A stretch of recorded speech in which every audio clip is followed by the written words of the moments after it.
नमस्कार दोस्तों, आज एक नया चैप्टर शुरू करते हैं जी। सिटीजनशिप नागरिकता। एक होते हैं जी सिटीजन्स और एक होते हैं एलियंस। सिटीजन्स वो लोग होते हैं जो लीगली रिकॉग्नाइज सब्जेक्ट होते हैं, लीगली उनको रिकॉग्नाइजेशन मिली होती है and full members of state, और किसी देश के स्टेट के फुल मेंबर होते हैं। दे ओ लॉयल्टी, कमिटमेंट या एलिजेंस, उनकी लॉयल्टी होती है अपने देश के प्रति, टू द स्टेट। ठीक, स्टेट का मतलब देश, सरकार, जो सिस्टम है वहां का सरकार कह सकते हैं आप। अभी इसको देश ही मान कर चलो, देश या सरकार, और इसका डीप मीनिंग हम आगे जाके क्लियर करेंगे। They enjoy all civil and political rights, तो उनके पास राइट्स होते हैं। तो बेसिकली सिटीजन्स वो हैं जिनके पास कुछ लीगल राइट्स होते हैं और वो फुल मेंबर्स होते हैं स्टेट के। ठीक है जी। तो एलियंस क्या हुए? जो क्या होते हैं? Citizens of some other state, किसी और देश के नागरिक होते हैं। So they do not enjoy all the civil and political rights. ठीक है जी। तो जिनके पास राइट्स है वो क्या है? सिटीजन्स। जिनके पास नहीं राइट्स वो क्या है? एलियंस। ये मेन फर्क हो गया जी। तो आगे एलियंस भी दो प्रकार के होते हैं। एक होते हैं जी फ्रेंडली एलियंस, एक होते हैं एनिमी एलियंस। ठीक, जो हमारे देश के सिटीजन नहीं है, किसी और देश के सिटीजन है, तो ऐसा हो सकता है कि जो दूसरा देश है उसके साथ हमारे रिलेशन फ्रेंडली है, तो वो होंगे फ्रेंडली एलियंस। अगर दूसरे देश के साथ हमारे रिलेशन ठीक नहीं है, हमारा उनके साथ क्या है? वॉर है ना, लड़ाई है, तो वो होंगे enemy aliens. Friendly aliens are the citizens और subjects of those countries that have friendly relations with India. अगर इंडिया के साथ दोस्ताना संबंध है तो वो होंगे फ्रेंडली एलियंस। तो अगर क्या है, हमारा उनके साथ क्या है? युद्ध चल रहा है, तो होंगे enemy aliens. Enemy aliens are the citizens और subjects of that country which is at war with India. India के साथ क्या है? वॉर। ठीक है जी। Consequently, they enjoy lesser rights than the friendly aliens. सीधी सी बात है, जिनके साथ हमारी लड़ाई चल रही है तो उनको कम अधिकार प्राप्त होते हैं। उदाहरण देखिए जी। For example, they do not enjoy protection against arrest and detention. ठीक, अंडर आर्टिकल 22 के तहत protection against arrest and detention, ये वाला अधिकार एनिमी एलियन को प्राप्त नहीं है। अच्छा जी। आगे बात आती है जी constitutionally following rights and privileges are available for the citizens of India and denied to the aliens. तो जो नीचे दिए गए अधिकार हैं वो सिटीजन्स के लिए उपलब्ध है पर एलियंस को डिनाई है, उनको उपलब्ध नहीं है। तो ये क्वेश्चन अक्सर आ जाता है कि इनमें से कौन कौन सा अधिकार विदेशियों को, एलियंस को, दूसरे देश के नागरिकों को प्राप्त है या नहीं है। तो आपने ना याद रखना है कि कौन से अधिकार सिटीजन को प्राप्त है, कौन से अधिकार सिटीजन को प्राप्त है, सिर्फ और सिर्फ सिटीजन को प्राप्त है, दूसरे को नहीं प्राप्त। अगर वो वाले आपने ये वाले याद कर लिए तो इसका मतलब इसके अलावा जितने भी राइट्स एंड प्रिविलेजेस हैं वो सिटीजन और एलियंस दोनों को अवेलेबल है। ठीक है जी। तो ये जो राइट्स हैं सिटीजन्स को अवेलेबल है और डिनाइड टू एलियंस वो कौन कौन से हैं? ये वाले देखो। Right against discrimination on grounds of religion, race, caste, sex और place of birth, article 15। Right against discrimination. ठीक है जी। इसका मतलब इन आधार पर एलियंस के साथ डिस्क्रिमिनेशन किया जा सकता है। ठीक है जी। Right to equality of opportunity in the matter of public employment, सरकारी नौकरियों के लिए जो फंडामेंटल राइट्स है वो भी क्या है?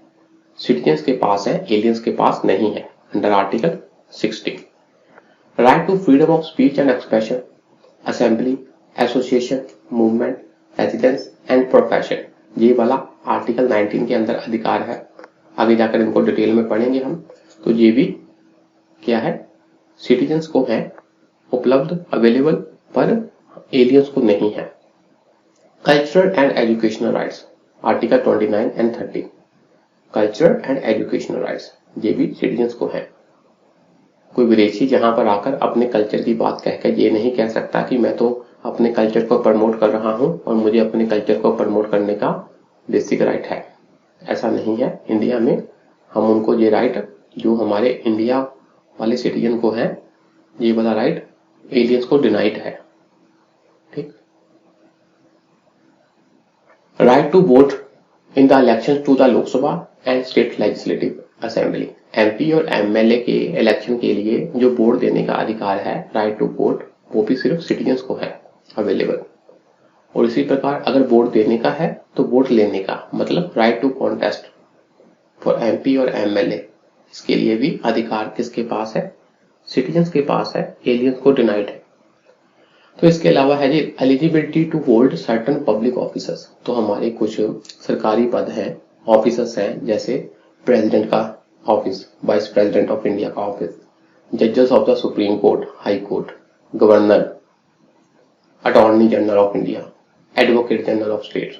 ठीक है जी, आपने याद रखना कुछ पोस्ट जैसे president, vice president, supreme court और हाई कोर्ट के जजेस, स्टेट के governor, attorney general central level पर और एडवोकेट जनरल स्टेट लेवल पर।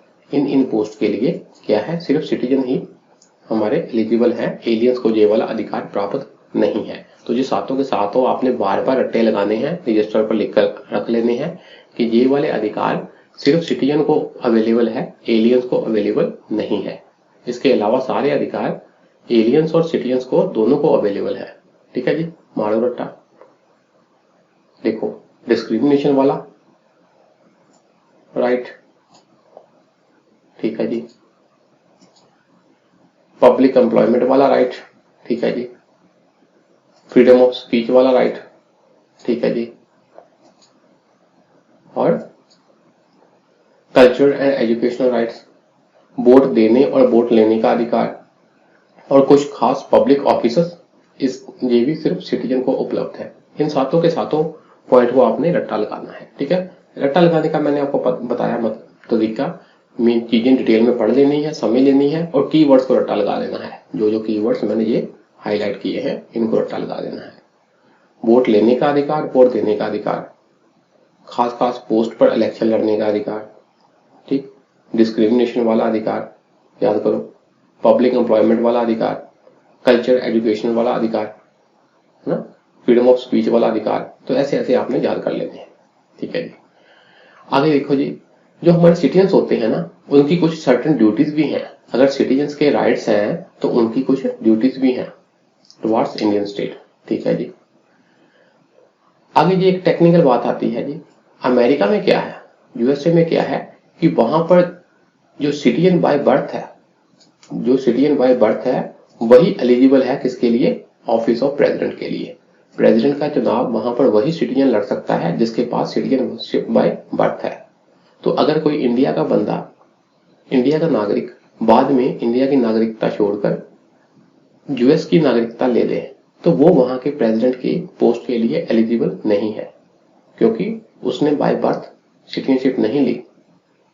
While in India, both a citizen by birth as well as a naturalized citizen, चाहे आपके पास birth के थ्रू सिटीजनशिप आई हो चाहे किसी और तरीके के थ्रू, अगर आप सिटीजन हो तो क्या है, एलिजिबल है किसके लिए, post of for the office of president. तो प्रेसिडेंट का चुनाव आप लड़ सकते हो। अमेरिका में क्या है, सिटीजनशिप बाय बर्थ होनी चाहिए। ठीक है जी, under part 2 of the constitution, संविधान के पार्ट 2 में आर्टिकल 5 से लेकर 11 तक ये किससे डील करते हैं, सिटीजनशिप से। ये क्वेश्चन आ सकता है, पार्ट 2 में आर्टिकल 5 से 11 सिटीजनशिप से डील करते हैं। These provisions are not detailed, ये भी एक बात याद रखनी है। जब संविधान बनाया गया ना तो सिटीजनशिप से संबंधित, सिटीजनशिप से रिलेटेड, नागरिकता से संबंधित जो प्रोविजंस हैं वो बहुत अधिक डिटेल में नहीं बताई गई। बस ये बता दिया गया कि आज 26 जनवरी को कौन कौन हमारे भारत का नागरिक है, कौन कौन सिटीजन है, और ये वाली प्रोविजन जो दी भी गई है वो परमानेंट नहीं है। कहने का मतलब पार्लियामेंट इसमें चेंजेस कर सकती है। तो बेसिकली संविधान निर्माताओं ने क्या किया ना, कुछ कुछ बेसिक चीजें बता दी। हाँ भी जे बंदे भारत के नागरिक हैं। तो उसके अलावा क्या हुआ, उसके अलावा पार्लियामेंट डिसाइड करेगा, पार्लियामेंट आने वाले समय में कानून बनाएगा भी कौन कौन नागरिक हो सकता है, उसके लिए क्या क्या रूल्स है। The constitution only identifies the citizens act कब, 26 जनवरी 1950, मतलब 26 जनवरी 1950 जब हमारे देश का संविधान लागू हुआ था, at the commencement of the constitution, उस समय ही कौन हमारे नागरिक हैं। तो इसी चीज को कॉन्स्टिट्यूशन आइडेंटिफाइज करता है और बाकी सब चीजें इसने किसके ऊपर छोड़ दी, पार्लियामेंट के ऊपर। It gives power to the parliament, power दे दी किसको, पार्लियामेंट को, उसको एम्पावर कर दिया पार्लियामेंट को, to enact laws related to detailed provisions for citizenship, भी सिटीजनशिप से संबंधित जो डिटेल्ड प्रोविजंस है, क्या क्या रूल्स होने चाहिए, ये आप खुद आने वाले समय में बना लेना कानून इससे संबंधित। This include acquisition and loss of citizenship among others, ठीक है ना, कौन भारत की नागरिकता को अक्वायर कर सकता है और किससे ये वापस ली जा सकती है, लॉस कर सकता है कोई, तो इस सब के से रिलेटेड कानून कौन बना सकता है, पार्लियामेंट। तो पार्लियामेंट ने कानून बना दिया जी 1955 में, सिटीजनशिप एक्ट 1955 ले आया कौन, पार्लियामेंट। उसने इस एक्ट में डिटेल्ड प्रोविजन की कि कौन कौन नागरिक हो सकता है, कौन कौन नागरिक नहीं हो सकता। तो इस एक्ट को बाद में ना समय समय पर अमेंड भी किया गया, अब 1986 में, 1992 में, 2003 में, 2005 में, अब लेटेस्ट कब हुआ था, 2019 में।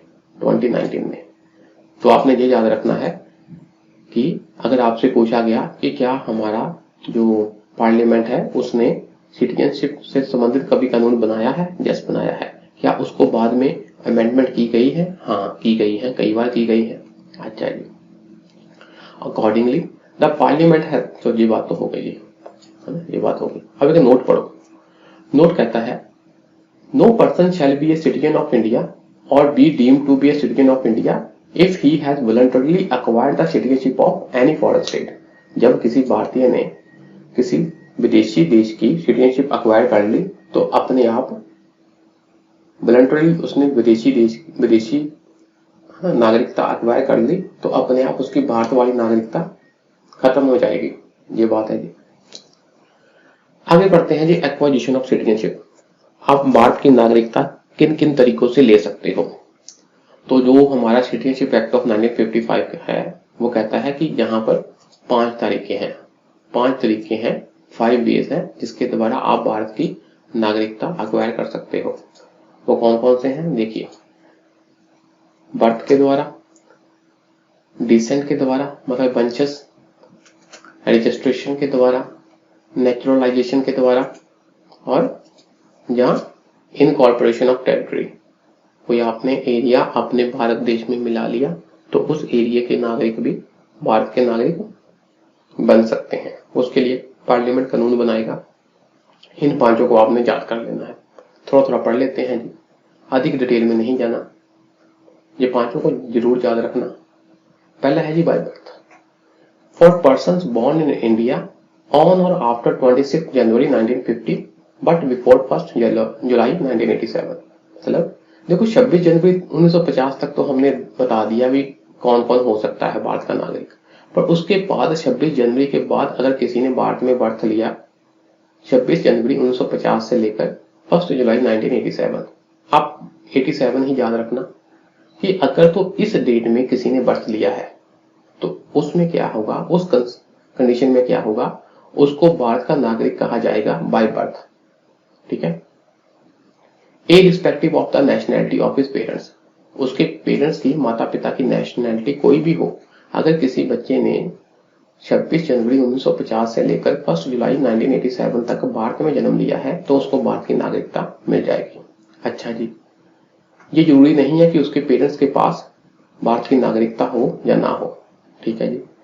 फिर क्या है जी, अगर वो 1 जुलाई 1987 के बाद बॉर्न होता है तो उसको भारत की नागरिकता तभी मिलेगी, है ना, he or she will be considered as a citizen of India only if कब, either of his parents, दोनों उनके माता पिता में से कोई एक। Either of his parents is a citizen of India at the time of his birth. जब उसका जन्म हुआ उसके माता पिता में से एक, कम से कम एक, दोनों में से एक भारत का सिटीजन होना चाहिए। ठीक है जी। तो अगर उसका जन्म होता है ऑन और आफ्टर 3 दिसंबर 2004, तब क्या होगा? तब होगा ओनली इफ उसको कंसीडर किया जाएगा भारत की सिटीजनशिप के लिए ओनली इफ बोथ, जब दोनों, बोथ ऑफ देयर पेरेंट्स, उनके माता पिता में से दोनों आर सिटीजन्स ऑफ इंडिया। ठीक है ना। और one of whose parents is a citizen of India and other is not an illegal migrant at the time of their birth. तो ये कंडीशन लग गई। आपने इतना डिटेल में नहीं जाना क्योंकि आपने वकील नहीं बनना, आपने मेन चीजें ऊपर से पढ़ लेनी है। हाँ भी, अगर तो संविधान बनने के कुछ सालों तक जन्म लिया तो इजीली मिल सकती है। अगर उसके बाद जन्म लिया आपने भारत में तो दोनों पेरेंट्स में से एक की सिटीजनशिप होनी चाहिए। अगर उसके बाद एक डेट के बाद जन्म लिया तो दोनों पेरेंट्स की भारत की नागरिकता होनी चाहिए। ये बात होगी। आगे है जी the children of foreign diplomats. अब देखो, जो विदेशी लोगों के एम्बेसियां होती हैं भारत में, उनके राजदूत होते हैं भारत में, अगर उनके वहां बच्चा हुआ, विदेशी डिप्लोमेट्स हैं जो फॉरेन डिप्लोमेट्स हैं, फॉरेन राजदूत हैं, तो वो तो इंडिया में नौकरी करने आए हैं ना। तो अगर वो इंडिया में रहते हुए उनको बच्चा हुआ तो उस बच्चे को भारत की नागरिकता नहीं मिलेगी। एंड एनिमी एलियंस को भी, अगर एनिमी एलियंस को भी इंडिया में रहते हुए बच्चा होता है तो उस बच्चे को क्या है, वो बच्चा है not acquired Indian citizenship by birth. तो उसको नहीं हम कह सकते कि हाँ भाई आपने बर्थ के द्वारा इंडिया की सिटीजनशिप अक्वायर कर ली है। ये बात होगी। आगे है जी बाय डिसेंट। डिसेंट का मतलब क्या होता है? बर्थ के द्वारा।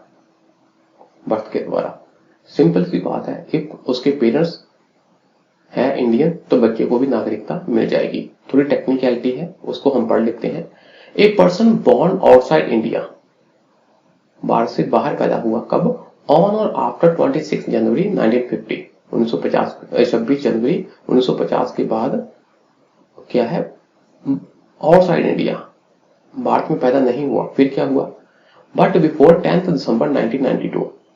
ठीक है ना, मतलब 1950 से लेकर 1992 तक पैदा हुआ बाहर। It is citizen of India by decent. कैसे डिसेंट? मतलब उसके पेरेंट्स हैं, उसके पेरेंट्स क्या है, भारतीय हैं, चाहे उसका जन्म भारत के बाहर हुआ। इफ हिज फादर, पेरेंट्स में भी अगर फादर है, पिता है, was a citizen of India at the time of his birth. ठीक है ना, चाहे उसका जन्म भारत में नहीं हुआ पर अगर उसके पिता भारत के सिटीजन है बर्थ के टाइम तो उसको भी भारत की नागरिकता मिल जाएगी। ठीक है जी। और 10 दिसंबर के बाद वाले केस में क्या होगा? 10 दिसंबर 1992, 1992, इस तारीख के बाद वाले केस में क्या होगा? ठीक है ना, उसमें if he or she will be considered as a citizen of India if either of his parents is a citizen of India at the time of his birth. ठीक है ना, दोनों माता पिता में से कोई एक। तो ऐसी और भी प्रोविजंस हैं, इसलिए मैंने डॉट डॉट लिख दिया। आपने डिटेल नहीं जाना, बस ये याद रख लो। हाँ भी, अगर भारत में जन्म नहीं लिया पर अगर पेरेंट्स भारतीय हैं तो उसको सिटीजनशिप मिल सकती है। इसको कहते हैं सिटीजनशिप बाय डिसेंट, बंच। आगे है जी रजिस्ट्रेशन।